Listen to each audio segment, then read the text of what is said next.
안녕하세요 여러분 반갑습니다. 안녕하세요 반갑습니다. 예스 이즈 주일 라이브 방송입니다 여러분. 안녕하세요 반갑습니다.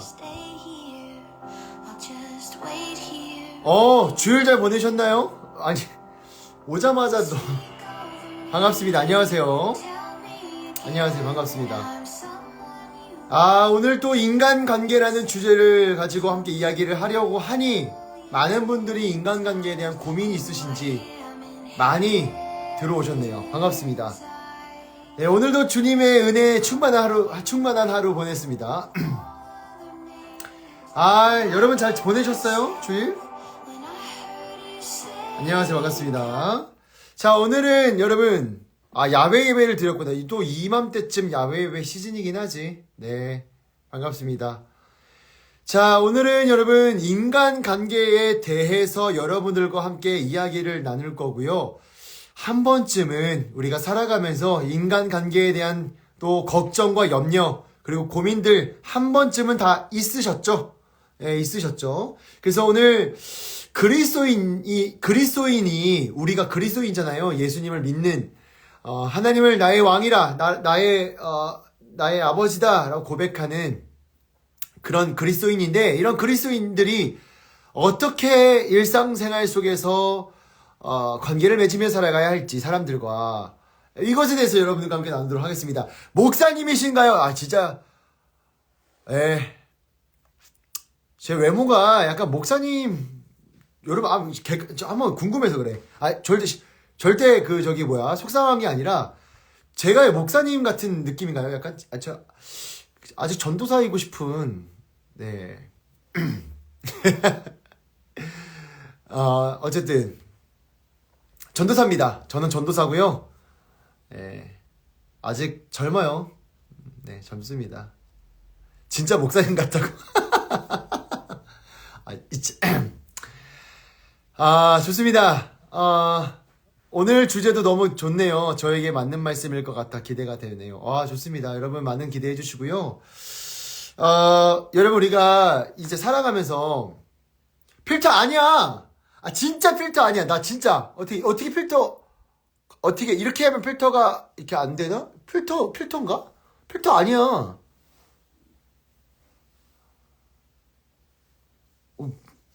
진짜 필터 아니에요.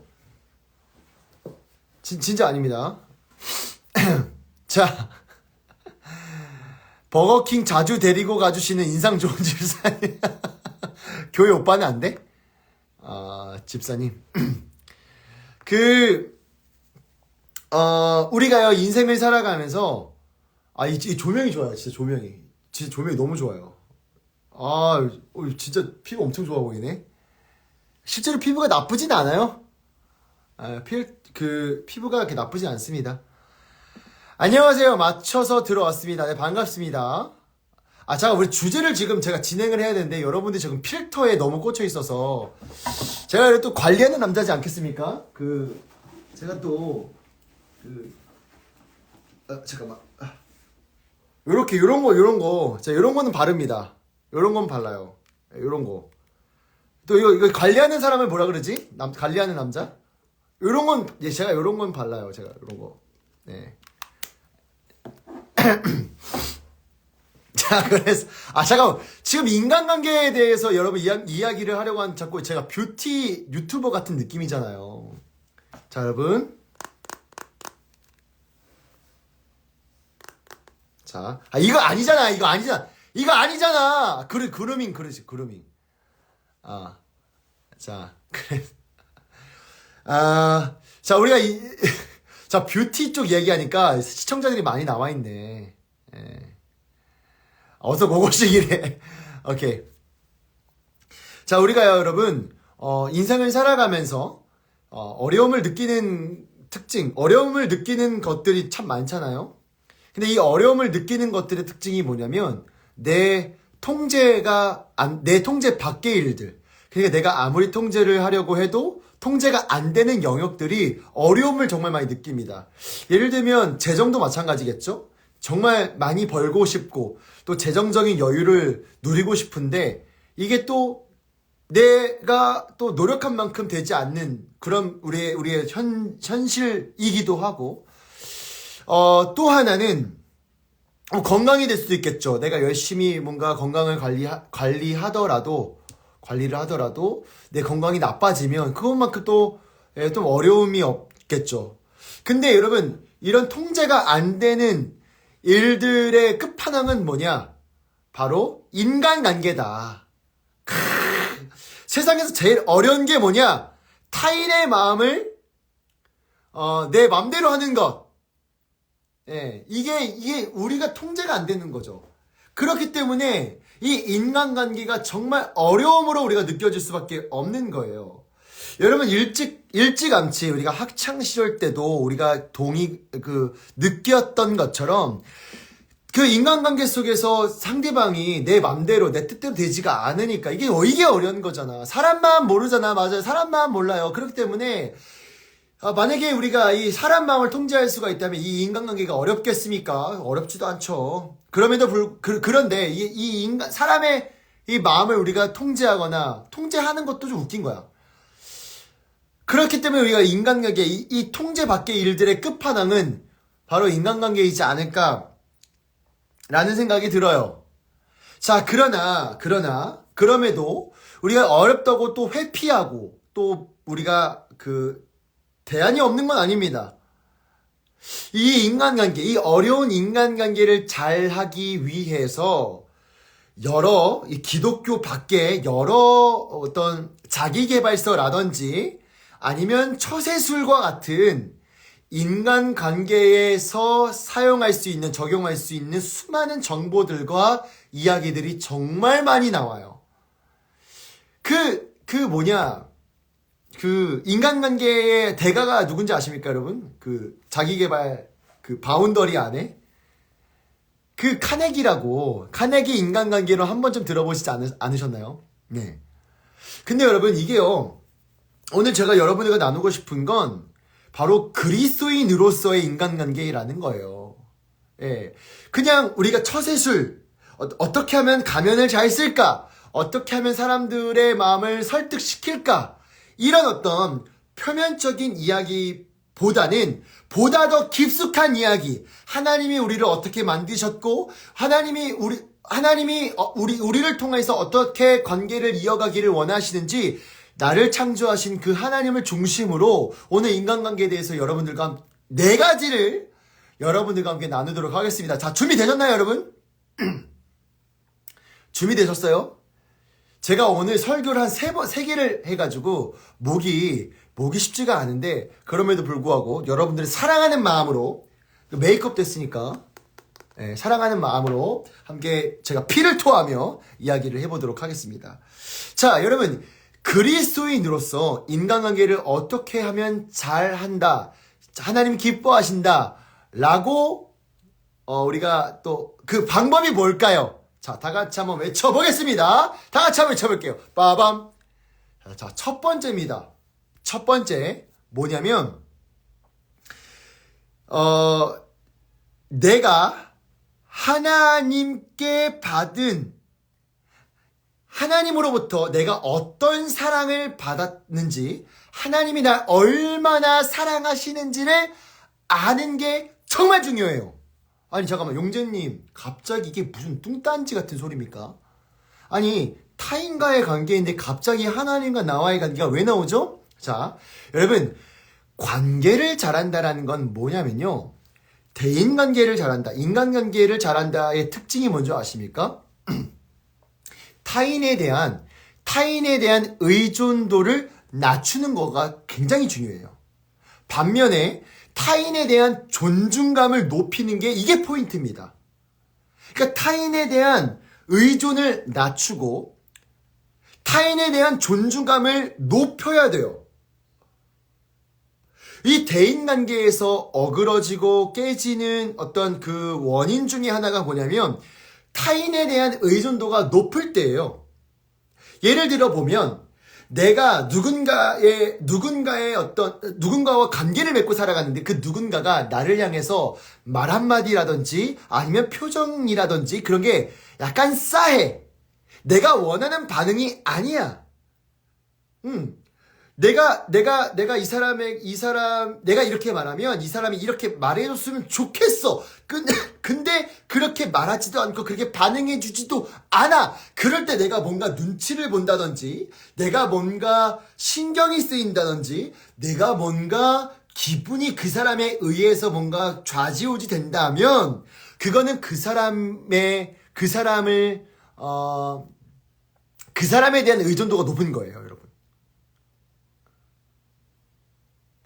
근데 여러분, 그 의존도가 높아질수록 타인은, 내가 그 사람에 대한 의존도가 높아질수록 그 사람은 반대로 나에 대한 부담감이 커진다는 거지.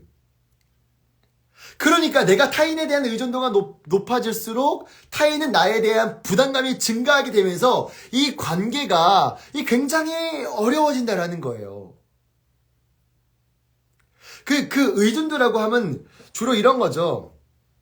타인에게서 나와 관계를 맺고 있는 그 사람에게서 내가 인정받고 싶은 욕구, 거기서 내 자존감이 형성되는 거야. 이 사람이 이렇게 말해줬으면 좋겠다. 이 사람이 이렇게 날 대해줬으면 좋겠다. 여기서 나의 가치를 발견하고, 여기서 내 자아 존중감이 자라는 거, 자존감이 자라는 거. 여러분, 이게 의존도가 높은 거예요. 자, 그러나 여러분 잘 들으십시오. 잘 들으세요. 그렇게 타인에게 의존도가 높아질수록 관계는 쉽지 않아집니다. 그러면 어떻게 해야 되냐? 우리가 타인에 대해서 의존도를 줄이는 방법이 하나가 있는데, 그건 뭐냐면, 내가 다른 곳에서 인정을 받고 다른 곳에서 자존감이 자라나야 돼요. 자라나야 돼요. 그러려면 뭐가 필요하냐? 자, 뭐가 필요하냐? 아니죠. 하나님이 나를 얼마나 사랑하시는지를 아는 게 정말 중요합니다, 여러분. 여러분, 의존이라는 것은요, 사실 불안정한 대상에게 의존을 한다면 그것마저도 우리는 불안해져요. 근데 의존하는 그 대상이 완전하고 변하지 않고 우리를 끝까지 사랑하는 존재라면 그 의존하는 것은 마땅합니다. 왜냐면 그만큼 우리를 사랑하시고 그만큼 변하지 않으시며 그만큼 우리에 대한 하나님의 사랑은 놀랍고 크거든요. 깊거든요. 그러니까 그 하나님의 사랑을 하나님에게 우리의 의존도를 왜 이렇게 말을 못해? 너무 답답해. 내가 하나님께 의존하고 하나님으로부터 내 자존감의 뿌리를 내리고 하나님이 날 얼마나 사랑하시는지를 깊이 알면 알수록 내 마음에 어떤 게 생겨요? 여유가 생긴다고. 여유가 생겨요. 그러면요, 타인에 대한 의존도를 낮출 수가 있어요. 반면에 타인에 대한 존중을 높일 수가 있죠. 여러분, 이게 관계를 잘하는 사람의 특징이에요. 네. 여러분, 그리고 이건 진짜 우리들끼리 하는 얘기지만 진짜 매력적인 사람의 특징은 뭐냐면 여유 있는 사람이다. 그거 아세요? 남녀를 불문하고 매력적인 사람은요, 여유가 있는 사람이에요. 여러분, 나쁜 남자 이렇게 말하잖아요. 우리 또 나쁜 남자를 되게 매력적으로 포장하고 또 좋아하는 그런 게 있잖아요. 여러분, 나쁜 남자가요, 그냥 그 상대방을 거칠게 다루고 욕을 하는 게 나쁜 남자가 아니에요. 잘못 배우시면 안 돼요. 잘못 배우시면 안 돼요. 나쁜 남자로 해가지고 뭐 거칠고 뭔가 터프하게 굴고 이게 나쁜 남자가 아니라, 이 나쁜 남자의 특징은 여유로움이에요. 그러니까 상대방이 어떠한들 난 신경 쓰지 않으리. 난 괜찮아. 너가 멀리 떠나든 난 상관없어. 네가 가까이 와든 난 상관없어. 나는 내가 하는 일, 내 페이스 유지할 거야. 이게 나쁜 남자의 특징. 여유로움이거든? 여유로움. 근데 이거는 그냥 우리들끼리 하는 얘기지만, 여러분, 이게 남녀 사이의 관계뿐만이 아니라 우리가 일상을 살아가면서 여유로운 사람에게 매력을 느끼고 여유로운 사람에게 관계를 더 맺고 싶어하는 그런 게 있어요. 근데 그 여유로움이 어디서 발생되냐? 그리스도인들은 어디서 발생되냐면 하나님으로부터 뿌리를 내릴 때 하나님이 날 얼마나 사랑하시는지, 하나님이 날 얼마나 아끼시는지 거기서 내 자아 존중감이 자라고 거기서 내 정체성이 형성되면요, 내 안에 여유로움이 생긴다니까. 그러니까 여러분, 타인에게서 많이 의존한 사람들이 정말 많더라고요, 생각보다. 얘가 나를 이렇게 대해줬으면 좋겠어. 얘가 나를 이렇게 칭찬해줬으면 좋겠어. 얘가 떠나면 어떡하지? 얘가 나를 이상하게 보면 어떡하지? 이런 모든 생각들. 물론, 거기에서 우리가 완전히 자유로울 수는 없어요. 우린 너무나 연약한지라, 자유로울 수는 없어요. 그러나 우리가 잊지 말아야 될 것은 뭐냐면 의존할 대상은 사람이 될 수 없다. 사람이 결코 될 수가 없어요, 여러분. 예. 그리고 여러분, 계속 나누겠지만 우리가 여유로움을 찾기 위해서 하나님과 연결되고 하나님께 뿌리를 내리는 것은 사실은 좀 뭐랄까 서브 개념이긴 해요. 우리가 타인을 온전히 사랑하고 타인을 온전히 존중할 수 있는 에너지와 힘은 어디서부터 나오냐면 하나님으로부터 나와요. 이제 계속 이어져 갈 거예요. 여러분 1번만 들으면 반쪽짜리입니다. 여러분 이거 계속 들으실 거죠? 자, 그렇기 때문에 1번은 관계를 잘하려면 타인에게 의존도를 낮추고 존중할 수 있는 것, 존중도를 높이는 방법인데, 그 타인에게 의존도를 낮출 수 있는 방법은 타인에게 의존하는 것이 아니라 하나님께 의존하는 것. 하나님이 날 얼마나 사랑하시는지, 하나님이 날 얼마나 아끼시는지를 우리가 묵상할 수 있는 것. 그게 대인관계의 포인트다. 요렇게 정리할 수 있겠다. 자, 이거 시험에 나오니까 여러분 밑줄 짝 별표입니다, 여러분. 우리 예스이즈 중간고사, 기말고사. 자, 두 번째는요, 여러분. 자, 두 번째 같이 한번 외쳐볼까요? 자, 다 같이 한번 외쳐볼게요. 빠밤. 너 오늘 피부 너무 좋다. 진짜 너무 좋은데? 자, 두 번째는 뭐냐면, 자, 한번 여러분 댓글로 한번 다 같이 읊어볼까요? 따라해볼까요? 자, 두 번째. 관계는 무조건 삼각관계여야 된다. 에? 글쩍글쩍? 이게 무슨 말이지?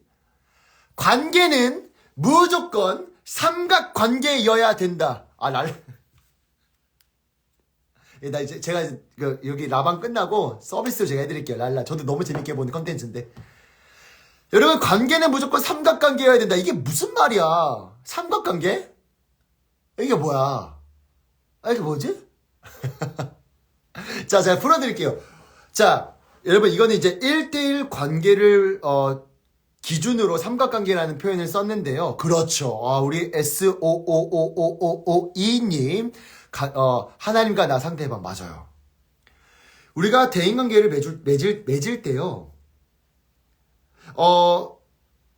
나랑 타인 이렇게 생각할 때가 많아요. 그래서 이 사람과 사이좋게 지내고 싶고 이 사람과 보다 더 깊은 관계를 누리고 싶을 때 상대방이 뭘 좋아하고 상대방이 뭘 싫어하고 이런 고민만 한다고. 물론 그 고민과 노력은 굉장히 소중한 겁니다. 근데 제가 한 가지 더 팁을 드릴게요.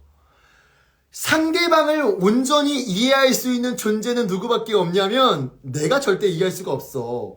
부부도 서로 평생 살면서 이해할 수가 없는데, 부모와 자녀 간 관계에서도 이 갈등이 빈번한데 타인을 온전히 이해하고 타인을 온전한 눈으로 바라볼 수 있는 건 사람이 할 수가 없다고. 그러면 무슨 도움이 필요하냐? 하나님의 도움이 필요하다는 거예요. 자, 그래서 삼각관계가 뭐냐면 내가 이 사람을 정말 온전히, 혹은 내가 이 사람과의 관계를 좀 더 진중하고 깊이 있게 맺어가려면 하나님이 개입되셔야 돼. 하나님이. 왜? 그 타인을 온전히 바라볼 수 있는 존재는 유일하게 누구밖에 없어요? 하나님밖에 없어요. 그러므로 우리가 타인과의 관계를 맺어갈 때 하나님의 필터를 한번 거쳐서 바라봐야 돼. 하나님의 필터를 먼저 거쳐서. 여러분 이게 진짜 중요해요. 왜냐하면 여러분 진짜 여러분 한번 냉정하게 생각해 봅시다. 사람 대 사람은요. 그 관계의 유통기한은 분명히 존재해요. 내가 이 사람을 온전히 사랑해낼 수가 없다고. 온전히 이 사람을 존중해 줄 수 없다고. 왜? 우리는 그런 존재예요. 한계가 있는 존재라고요. 왜냐면 단점이 보이기 시작하는 순간부터 이 사람이 미워지는 것은요. 한순간이다.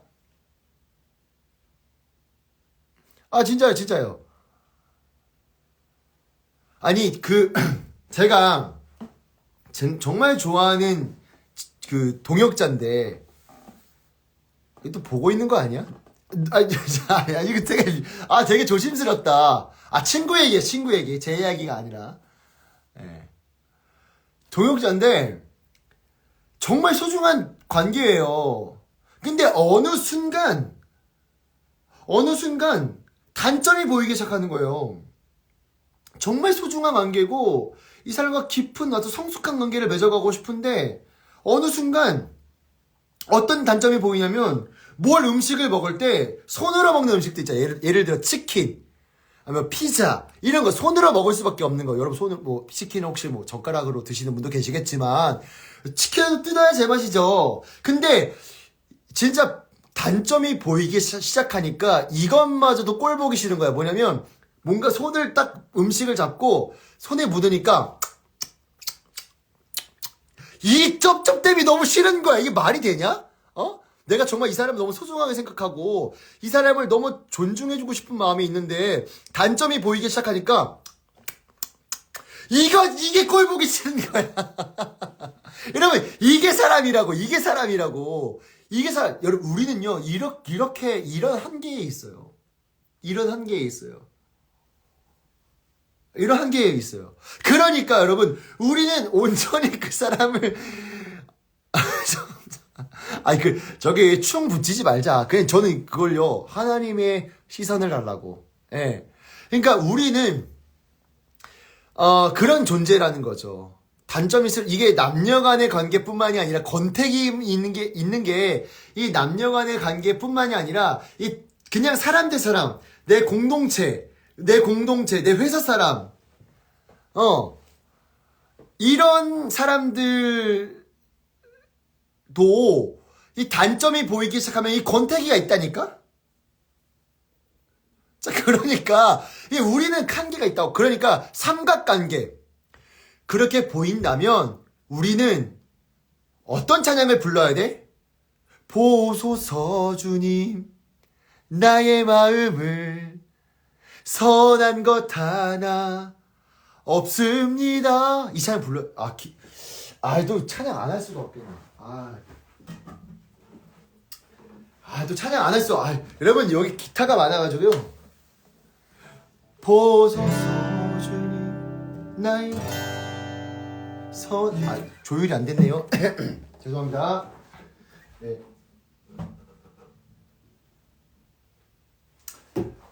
그러니까 여러분 우리가 불러야 되는 찬양은 뭐라고?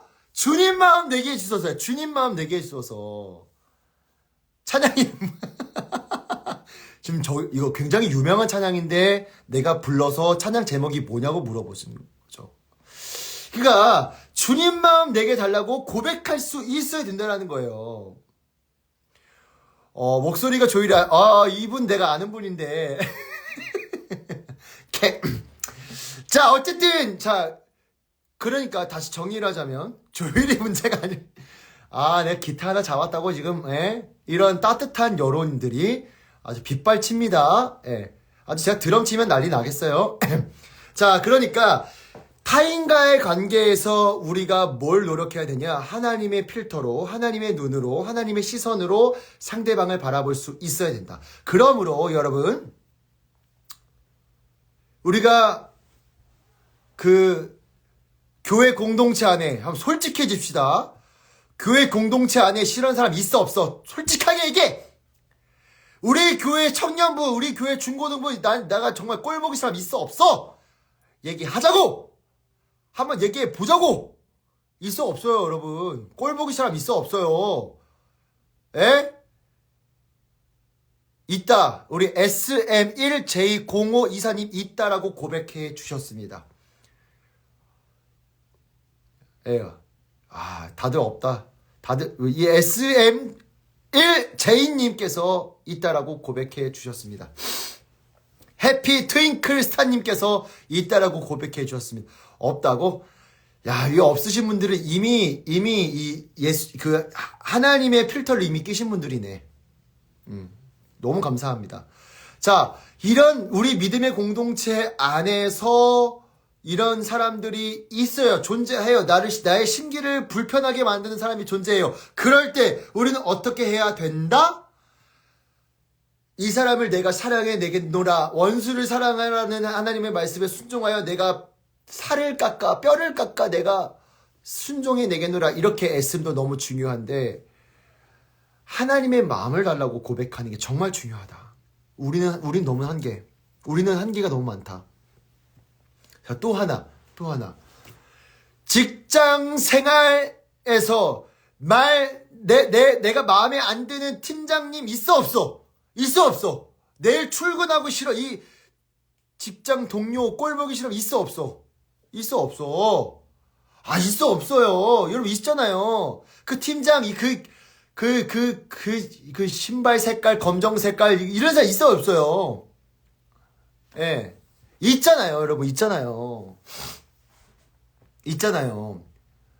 그런 사람 있잖아요. 직장이 죄송해요. 정중히 사과합니다. 죄송합니다. 예.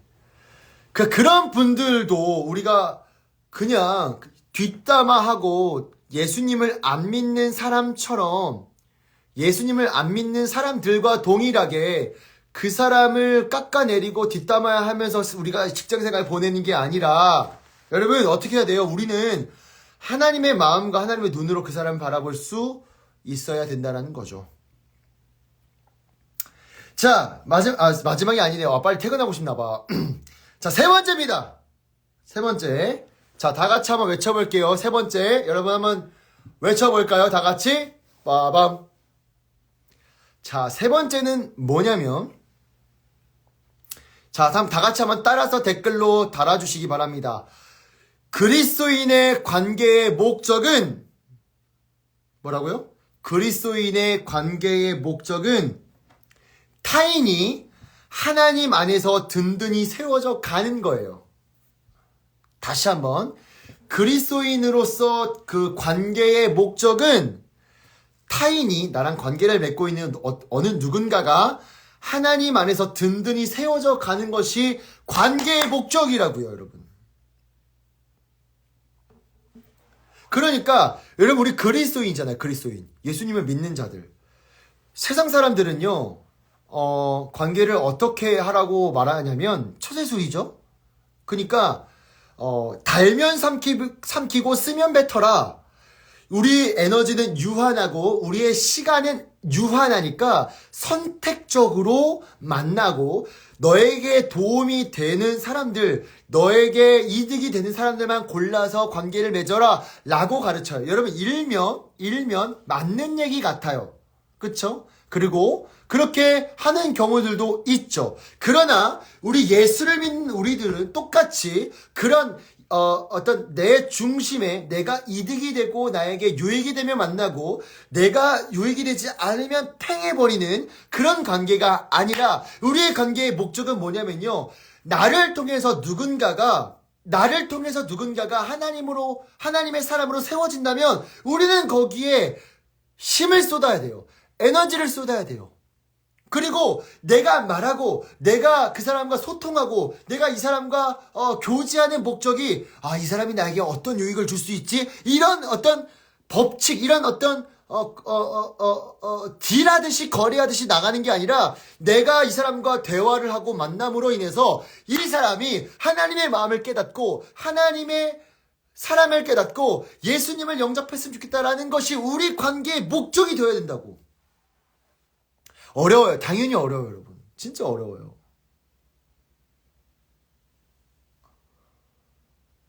여러분, 이게 거룩함이에요. 아, 머리 왜 이래. 이게 거룩함이에요. 이게 거룩하다. 라는 거예요. 여러분, 거룩함은요, 거룩하다라는 뜻 아시죠? 구별되다. 자, 맞아요. 여러분, 이거 한번 짚고 넘어가 주자. 이거 짚고 넘어가 주자. 제가 지금 얘기하는 모든 것들이, 이거 너무 쉬운데 왜 지금 안 하고 계세요? 이거 너무 쉬운데 왜 안 하고 계세요? 이해를 못 하겠네. 이런 자세가 아닌 거 아시죠, 여러분?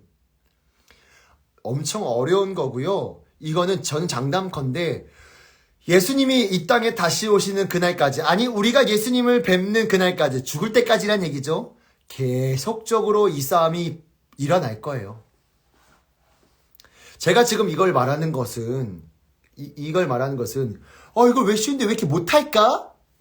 이렇게 여러분들을 정죄하거나 여러분들의 사기를 꺾으려는 의도가 전혀 아니라요.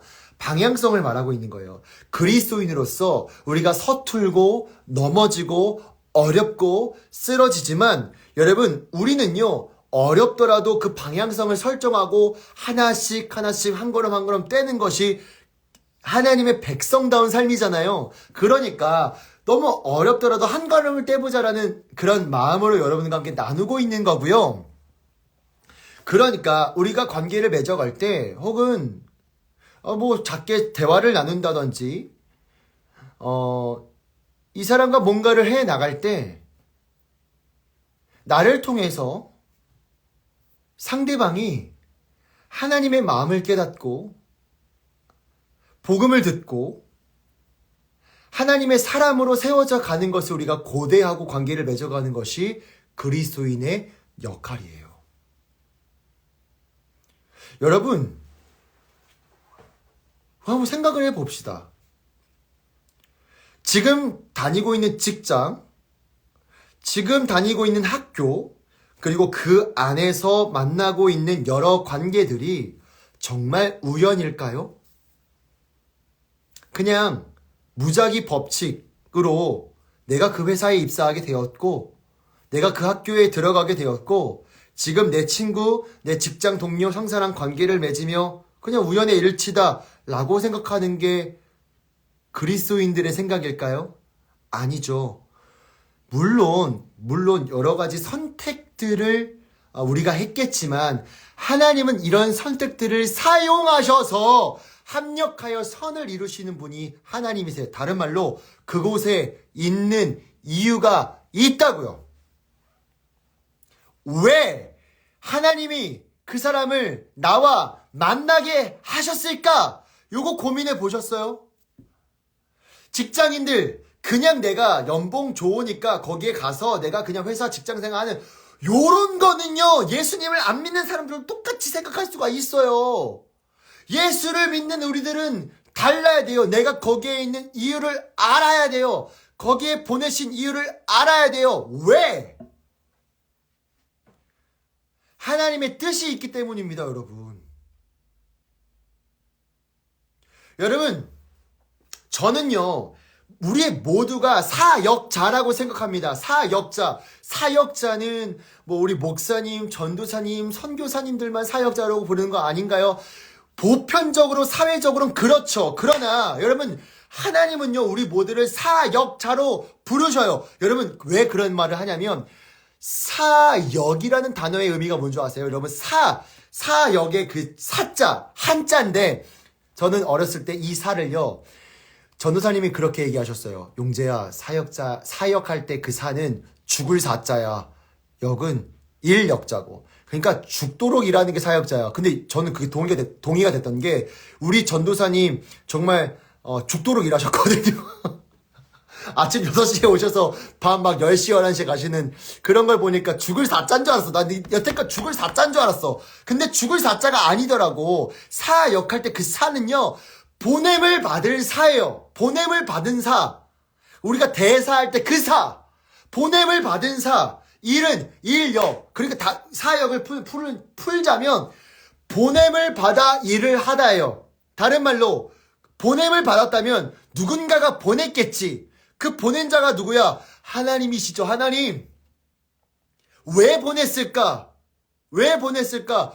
우리가 해야 되는 역할이 있기 때문이에요. 그 역할은 무엇일까? 나를 통해서 나와 관계 맺고 있는 여러 사람들이 하나님의 사랑을 깨닫고 예수님의 복음을 듣고 예수님의 사람으로 하나님의 자녀로 세워지길 위해서 우리를 그곳에 보낸 거라고. 그렇다면 우리 모두가 사역자가 아니겠습니까, 여러분?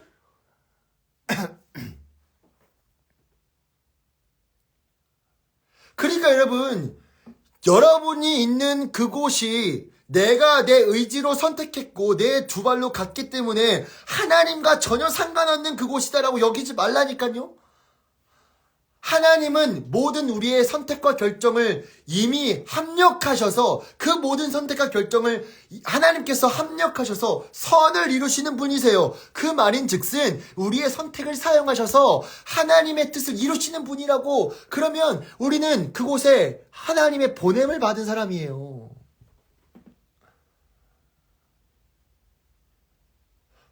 그러니까 우리의 모든 일상의 관계들은 그냥 내 유익과 이익과 내 베네핏, 내 어떤, 뭐라고 표현하면 좋을까? 내 유익, 요런 걸 계산하며 만나는 게 아니라, 하나님이 왜 이 사람을 나를 만나게 하셨을까? 하나님은 그곳에 나를 왜 있게 하셨을까? 요걸 고민하는 게 그리스도인의 진짜 찐 고민 아닐까, 여러분? 힘내자고!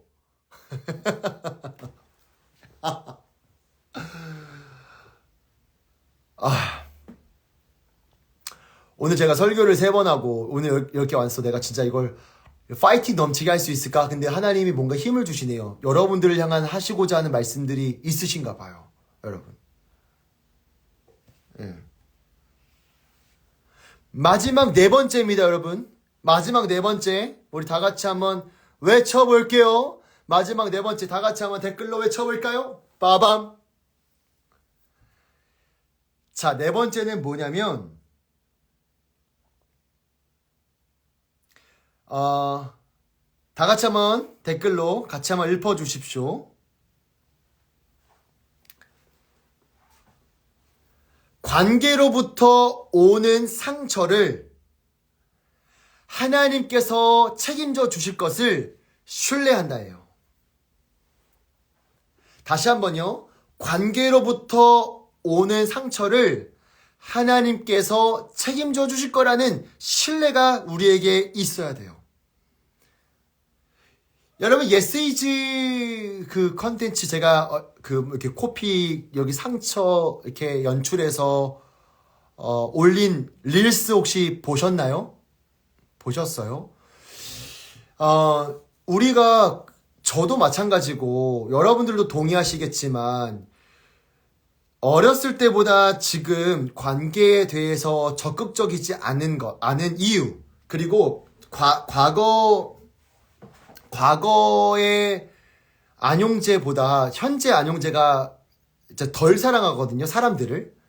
왜 그럴까? 왜 그렇게 소극적이고 관계에 힘을 덜 쓰고 사랑하는 것에 주저할까 고민해 보면 이런 삶의 경험들이 있었기 때문이지 않을까 싶어요. 어떤 경험일까요? 바로 내가 이렇게 애써봤자 돌아오는 건 상처뿐이야. 공감하시죠, 여러분? 내가 이렇게 노력해봤자 뭐해? 돌아오는 건 상처인데. 인정하시잖아요. 그쵸? 내가 이렇게 이 사람을 사랑하고 애써봤자 뭐해? 이 사람은 나에게 상처를 줄 건데. 그래서 실제로 원수를 사랑해라 라는 말이요, 이제는 더 이상 하기가 어려운 시대가 됐어요. 폭력적이다. 저한테 그런 요구하지 마세요. 당신이 내 상처를 알아? 원수를 사랑해서 내가 받을 상처 당신이 책임져 줄 거야? 라고 말하는 게 요즘의 그리스도인이더라고요. 여러분, 그래서 저는요, 여러분, 우리 요한님 개인 계정에 요한님이 장문의 글을 쓰신 게 있는데 그거 꼭 읽어보세요. 너무 좋은 글이에요. 근데 여러분, 오케이. 맞아요. 인정합니다. 그 상처가 얼마나 힘든지도 알아요. 여러분, 그걸 제가 간과하는 게 아니에요. 저도 상처받기 싫어서 사랑하기가 어려운 적이 한두 번이 아니에요. 한두 번이 아니에요. 자, 근데요. 진짜 우리 곰곰이 생각해 봅시다. 우리 그리스도인이거든요. 여러분, 그리스도인이라는 의미가 뭐예요? 여러분, 여러분 지금 여러분 누워 있으셔도 돼요. 소파에 앉아 계셔도 좋아요. 지금 화장실에서 큰 일을 보면서 들으셔도 좋아요. 진지하게 고민해 봅시다. 여러분, 그리스도인이라는 게 뭘까요? 주일날 교회에 나가서 그냥 예배를 드렸다. 이 사실로 그리스도인이라는 것이 증명이 될까요? 또는 내가 성가대, 찬양팀, 내가 하나님을 위해서 뭔가를 하고 있다가 그리스도인이라는 사실을 증명할 수 있을까요? 좀 냉정하게 얘기할게요. 그런 거는요, 솔직하게 얘기해서 내 성취감 때문에 하는 경우들도 있어요. 혹은 의무감 때문일 수 있겠죠. 그리스도인이 되었다라고 하는 것의 핵심은 너 교회에 나올 거야 안 나올 거야 보다 더 큰 핵심이 있어요. 그게 뭐냐면 주인이 바뀌었다라는 거예요. 아니, 그것보다 여러분, 남들을 위해 낮아지고 겸손해지는 것, 예수님을 닮아가는 것보다 더 근본적인 것, 우리가 낮아지고 겸손해야 되는 이유, 우리가 예배를 드리는 이유가 뭐냐면 주인이 바뀌었다는 거예요. 주인이. 여러분, 그리스도인이 되었다라는 건 뭐냐면 이전에 예수님을 믿기 이전에는 주인이 누구였냐면 나였어요. 나였다. 내가 내 삶의 주인이라고 착각하며 살았어요. 그렇게 여기며 살았어요. 근데 예수님을 믿으면서 우리가 어떤 일들이 일어나냐면 주인이 바뀐 현상들이 일어나는 거예요. 누구에서부터 누구로? 나에서부터 예수 그리스도로. 여러분, 그게 그리스도인이 되었다라는 아주 핵심적인 거예요. 그렇다면 여러분, 주인이 더 이상 내가 아니라, 내 삶의 주인이 더 이상 내가 아니라 예수님이고 나는 하나님의 백성이고, 여러분, 그런 자아 정체성으로 살아간다면 우리에게는 많은 변화들이 있어요. 그게 뭐냐면 이제 더 이상 내가 잘 살고 있다. 내가 정말 지금 제가 잘 살고 있어요 라고 내가 스스로 증명하지 않아도 돼요. 왜냐면 예수님이 스스로 증명해내고 계시거든. 내 안에서. 예수님이 내 삶의 주인이시기 때문에 예수님이 나를 칭찬하시고 예수님이 나의 죄를 사해 주셔서 내가 잘 살아가고 있다라고 예수님이 증명하고 계시기 때문에 내가 증명해내지 않아도 돼. 또 하나는 내가 받은 상처, 내가 겪고 있는 어려움, 고난을 내가 스스로 책임지지 않아도 돼요. 물론 아프고 힘든 건 있죠. 근데 여러분, 우리는 더 이상 내가 혼자서 끙끙 앓지 않아도 되는 이유가 뭐냐면 예수님이 내 삶의 주인이시기 때문에 예수님께 내 슬프고 어렵고 내 상처되는 모든 마음을 내어 놓을 수가 있다라는 거야.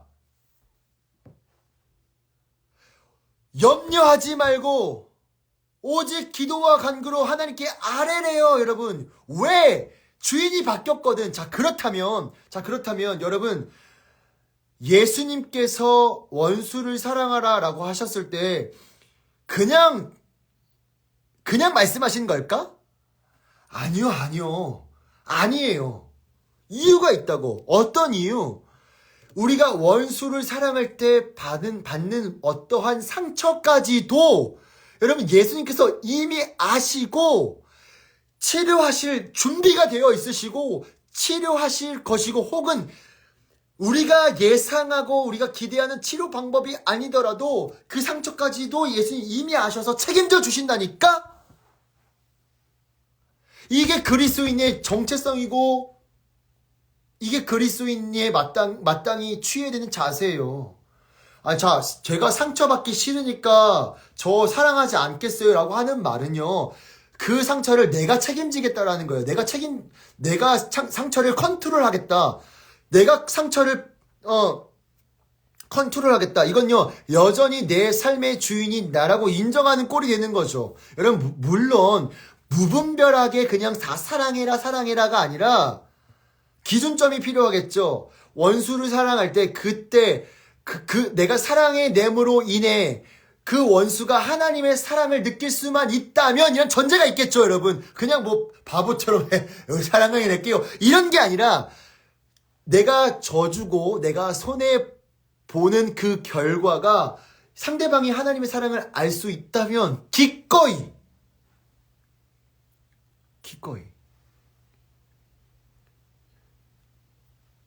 여러분, 그래서 우리는요, 성경 말씀에 제가 한번 찾아볼게요. 잠깐만요. 이런 말씀이 있어요.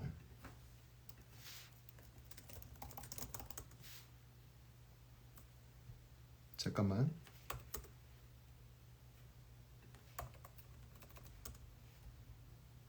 기억이 안 난다. 이런 게 있어요. 피 흘리기까지 싸워라. 죄에 대해서 혹은 하나님의 그 명령에 대해서 피 흘리기까지 싸워라. 여러분, 피 흘리기까지 싸우라라는 얘기는 뭐냐면요, 실제로 피를 흘려야 된다는 거예요. 왜 그럴까? 왜 그런 무리한 부탁을 하실까? 여러분, 왜 그런 부탁을 하실까? 피를 흘려봐야 이 상처를 하나님께서 어떻게 싸매어 주시고 어떻게 치료하실지를 알아요. 주를 위해서 피를 흘려봐야. 여러분, 여리고성이 괜히 무너졌습니까? 여리고성을 여러분 진지하게 생각해 봅시다. 여리고성을 하루에 한 바퀴씩 6일 동안 돌고 7일째 7바퀴 도는 그 행위가요, 그냥 퍼포먼스였나요? 아니요, 목숨 걸고 한 거예요. 여리고성 안에는 군사력이 없었을까? 목숨 걸고 한 거라고요. 믿음의 백성들은요, 하나님이 길을 다 만들어 놓고 일로 와, 이런 경우도 있지만 길을 안 보여주셨는데 한 발짝 내디드라 라고 말씀하시는 경우가 허다해요. 가나안 땅에 들어갈 때 요단강, 하나님이 요단강을 싹 갈라주셨나요? 물론 홍해는 갈라주셨다. 근데 요단강은요, 물살이 빠르고 수심이 깊은 그 시즌이 있는데, 가나안 땅에 들어갔을 때 그때가 요단강이 그랬었어요. 근데 하나님이 요단강을 갈라주지 않은 상태에서 그 깊고 물살이 빠른 그 요단강에 발을 내디뎌라 라고 말씀하셨어요. 여러분, 그게 쉬웠을까요? 목숨 걸고 한 거겠죠. 근데 여기서 믿음이 발현되는 거예요. 믿음이. 우리가 이미 결과를 알고 이미 쉽게 예수님을 믿지 않는 사람들도 그런 건 다 할 수 있어요. 결과를 이미 알고, 이렇게 하면 이렇게 길이 있네, 그럼 길 따라가면 되겠네. 이건 예수님을 안 믿는 사람들 할 수 있어. 근데 예수를 믿는 사람들은 상처 받을 것 같은데 그래도 주님 사랑해 내보겠습니다. 주님이 나를 사랑하셨던 것처럼, 주님이 나를 위해 생명을 내어 주셨던 그 헌신처럼 제가 그 사랑 붙잡고 사랑해 내보겠습니다. 주님, 설령 내가 상처를 받고 내가 피가 흘리더라도 주님 신뢰합니다. 내 상처까지도, 내 아픔까지도 하나님 아시고 하나님의 방법으로, 하나님의 타이밍에 내 마음을 만지실 하나님을 기대하고 소망하며 제가 사랑해 내겠습니다. 여러분, 이게 믿음의 싸움이죠. 이게 그리스도인들의 자세죠, 여러분.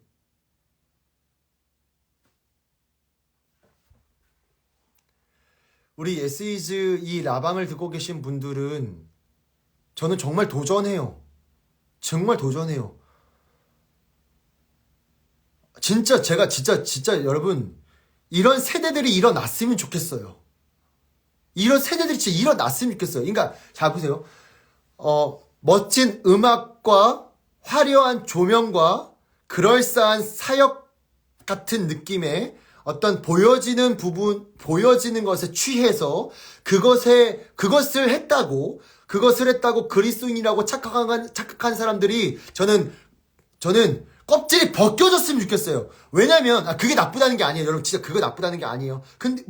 근데 능력은 어디서 나오냐면, 그리스도인들의 영향력과 능력은 어디서 나오냐면, 화려한 조명과 멋들어진 음악에서 혹은 그럴싸한 사역의 모형에서 나오는 게 아니에요. 진짜 그리스도인의 영향력들은 어디서 나오냐면, 내가 두렵고 떨리더라도 하나님을 신뢰하는 마음으로 사랑해내는 그 신음들이 있는 그 현장에서 하나님이 역사하신다고요. 그런 세대들이 전 일어났으면 좋겠습니다. 저는 그 세대들의 중심에 예스이즈가 함께 했으면 좋겠고요.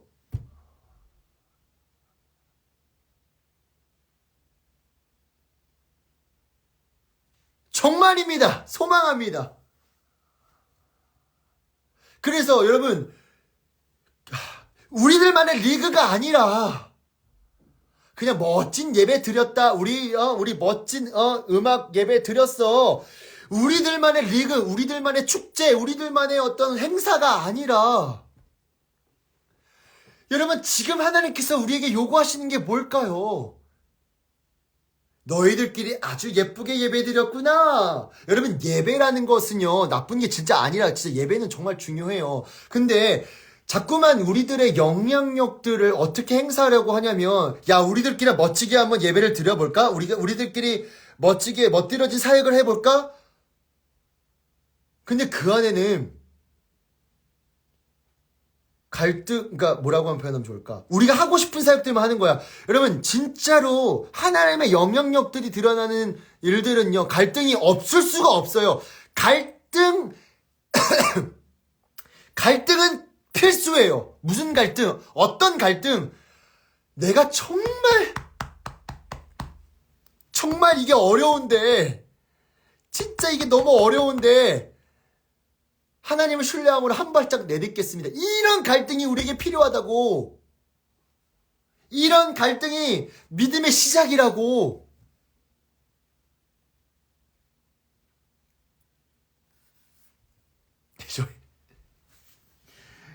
제가 많이 흥분한 나머지 오늘은 여기까지 하도록 하겠습니다. 여러분 유익하셨나요? 네.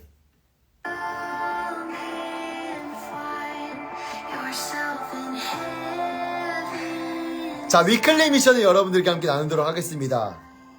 자, 위클리 미션은 여러분 우리 주일 라이브 방송을 시청하고 또 예스이즈 팔로워 분들이라면 우리가 믿고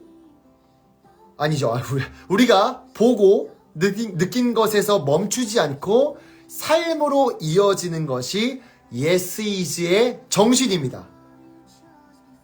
예. 그러니까 위클리 미션은요 우리가 작은 하나를 실천하는 거인데요. 오늘은 4가지를 드리는데 이 4가지를 모두 하셔도 되고 택 1만 하셔도 됩니다. 이거는 우리 예스이즈 네이버 카페에도 공지를 해드리고 예스이즈 카카오톡 단톡방에서도 공지를 드리고 또 제가 가능하다면 예스이즈 인스타그램 스토리로라도 공지를 드릴게요. 첫 번째는 뭐냐면 우리가 관계에 있어서 첫 번째가 우리가 아까 제가 나눴던 첫 번째가 뭐였습니까? 내가 얼마나 큰 사랑을 받고 얼마나 큰 은혜를 받았는지를 아는 거라고 했죠. 그래서 타인에게 의존도를 낮추고 하나님을 의존해서 타인을 넉넉하게 여유롭게 관계를 맺어가는 거. 그래서 첫 번째 위클리 미션은 내가 얼마나 큰 사랑을 받고 있는지를 생각하고 글로 한번 적어보는 겁니다. 큰 사랑을 받고 있다는 게 너무 추상적이어서 그냥 익히 너무 많이 하는 말들이잖아요. 하나님 널 사랑해. 근데 우리가 진지하게 정말 어떤 큰 사랑을 받고 있는지를 한번 묵상해 보셨으면 좋겠어요. 그리고 그 사랑이 우리가 일상을 살아가면서 채워지는 하나님의 은혜도 있지만 그 사랑의 사실 꽃은 십자가예요. 예수님의 그 십자가의 은혜, 사랑, 그게 꽃이거든요. 로마서 5장 8절에 이런 말씀이 있습니다. 우리가 아직 죄인 되었을 때에 그리스도께서 우리를 위하여 죽으심으로 하나님께서 우리에 대한 자기의 사랑을 확증하셨느니라 라고 말했듯이 십자가의 사랑을 묵상해 보는 것을 추천드립니다. 위클리 미션 첫 번째입니다. 두 번째는 뭐냐면요, 타인을 향한 하나님의 시선과 마음을 구하기입니다. 다시 한번요. 타인을 향한 하나님의 마음과 시선을 구하기. 주님 마음 내게 주소서 찬양처럼요. 타인을 향해 바라볼 때 내 눈과 내 마음으로 바라보는 게 아니라 하나님의 필터를 한번 거쳐서 타인을 바라보도록 주님의 마음을 구하는 것. 타인을 향한 하나님의 시선과 마음을 구하는 것. 그게 정말 중요하고요. 자, 세 번째는 뭐냐면, 자, 이거 진짜 어려운데 시도하실 분들은 한번 시도해 보셨으면 좋겠어요. 뭐냐면, 날 힘들게 하는 사람을 위해 작은 선물해 보기. 날 힘들게 하는 사람을 향해 작은 선물해 보기. 근데 여러분 진짜 그냥 작은 선물만 해주셔도 돼요. 뭐 커피를 하나 사준다든지 한번 해보는 거예요. 네. 자, 마지막 네 번째는요. 이건 여전히 매 주마다 계속 달 건데, 저희가 만든 컨텐츠들이 있어요. 예스이즈 컨텐츠들이 있잖아요. 이 예스이즈 컨텐츠들은 단순히 여러분들이 깔깔대고 재밌으라고만 만든 게 아니라 전도의 도구로 활용되도록 저희가 제작하고 있거든요. 그러니까 마지막 네 번째는 예스이즈 컨텐츠로 복음 전하기입니다. 하나님의 사랑 전하기. 혹은 예스이즈 컨텐츠를 안 믿는 친구에게 띡 하나 보내는 거예요. 그걸로도 하나님의 메시지가, 하나님의 마음이 전달될 수 있겠죠? 자, 그래서 여러분 이 네 가지 중에 택 1 하셔도 되고, 그리고 1, 2, 3, 4를 다 하셔도 됩니다. 예스이즈 라이브 방송은 들으면서 끝나지 않습니다. 삶으로 살아내야 되고요. 저 또한 굉장히 큰 부담감이 있어요. 예스이즈 주일 라이브 진행자로서 이렇게 여러분들과 약속을 했는데 저 혼자 띵가띵가 놀 수는 없지 않겠습니까? 하나님 다 보고 계시는데 저도 실천하겠습니다. 실천하겠고요. 여러분 이 위클리 미션을 수행하시고 나 혼자만 고스란히 간직하시면 은혜를 나누기가 어렵죠. 예스이즈 인스타그램 DM으로 저희에게 위클리 미션 수행을 좀 보내주시면 너무 감사하겠습니다. 너무 감사하겠고요. 특별히 오늘 주일 라이브 방송을 들으면서 느꼈던 소감, 이야기들을 꼭 DM으로 보내주시면 제가 답장은 좀 느리더라도 다 확인하고 피드백과 또 함께 코멘트나 여러 가지들을 제가 또 답장을 드리니까요. 꼭 남겨주시면 되겠습니다. 여러분 지금 위클리 미션 1번부터 4번 제가 내일 네이버 카페와 예스이즈 단톡방에 올려드릴 테니까 너무 걱정하지 마시고요. 요거 우리 원님 제가 댓글을 고정했습니다. 네. 그리고 유튜브에 화요일날 다시 보기 올라옵니다. 좋아요와 댓글 많이 눌러주시기 바랍니다. 자, 오늘은 여기까지 하도록 하겠습니다. 여러분 주일 너무 고생 많으셨고요. 내일부터 사랑의 내는 관계 속에서 하나님의 사랑을 전하는 우리 모두가 되었으면 좋겠습니다. 안녕.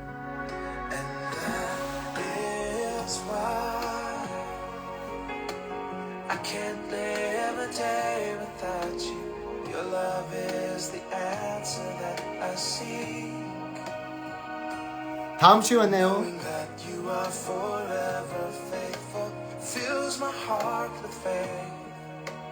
What else could be greater than your grace?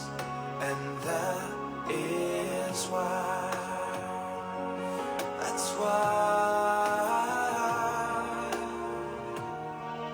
안녕, 안녕히 계세요. 반갑습니다. 지금 들어오신 분이 계시네. 한 주간 평안하시길 감사합니다. 다음 주에 만나요. 월요팅! 뷰티남 전도사 멋있다. 아 감사합니다. 해피 트윙클스타님. 예빠 지니님 감사합니다. 감사합니다. 유익한 시간 보냈습니다. 감사해요. 다음 주에 만나요. 안녕.